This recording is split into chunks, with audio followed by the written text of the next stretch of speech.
Cleveland Clinic has now joined other top hospitals in the U.S. by performing the clinic's first ever in-utero surgery. The procedure was to repair spina bifida on a 23-week-old fetus before the child was born. Fox's Adrian DiPiazza has more on this medical breakthrough. The operation on the fetus in the uterus, I'm directing and in charge of.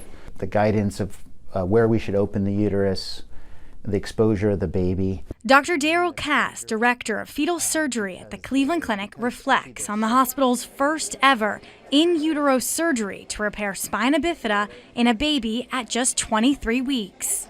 Spina bifida leads to disability in a baby.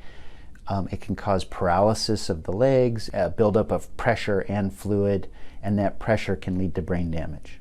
Fetal surgery for the birth defect is an option for parents at about 20 hospitals in North America, but never before in northern Ohio. This shows the MRI of the fetus. Over his career, Dr. Cass has performed more than 160 fetal surgeries before taking a year to build the new team at the clinic.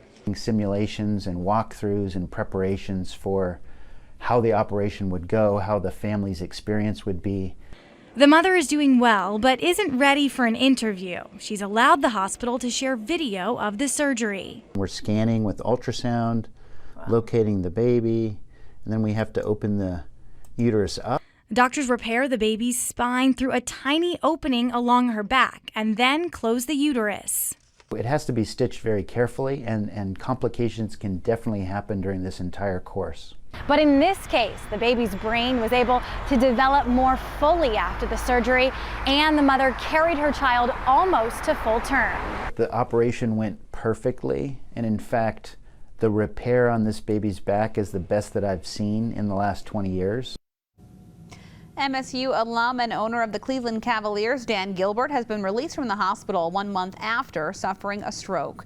The CEO of Quicken Loans, Jay Farner, says the 57-year-old will now continue his recovery at an inpatient rehabilitation center.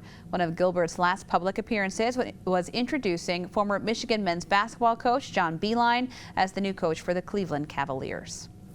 Gilbert's stroke is a reminder that while strokes are not often associated with younger patients, it can still happen to them. Kelly Roberts has the story of a woman who suffered a stroke before her 40th birthday. Aiden, can I have your plate? For the most part, Stephanie Bunton and her family live a healthy life. So when Bunton started feeling not like herself, she became suspicious. I remember praying in church and having my head bowed, eyes closed, and I would waver. My balance would waver back and forth, and I remember noting that this is odd. Over the next few days, she experienced things like severe pain on the right side of her head and neck pain. It eventually became too much, and she took herself to the ER. It was a long wait, and I decided this is really silly. I probably should just go ahead and go. I was embarrassed. Like, this is a headache. I'm here for a headache. But she stayed, and neurologists at Methodist University Hospital eventually diagnosed her with a dissected artery. The inside has basically snapped. It's a tear in an artery that can block blood flow. At 39 years old, Bunton was told she may be at an enhanced risk of a stroke. And just a few days later, Bunton experienced some of the telltale symptoms of a stroke: blurred vision and pain on the left side of her head. Her husband took her to the hospital, where she started losing feeling in her left arm. I began to tell him how much I loved him, how proud of him I was, and how much of a good dad he is to our girls. But because she knew about the symptoms, Bunton got to the hospital in time for the stroke to be completely reversed. She says now she looks at every day as a gift, and she says she may not have these gifts if she hadn't taken her symptoms seriously. Symptoms of a stroke can include difficulty walking and speaking, numbness or weakness of the limbs, lightheadedness, or confusion. This is what happened to a teen in Nevada after an e-cigarette exploded in his mouth. He was taken to the emergency room in March of 2018, but these images were not released until this week.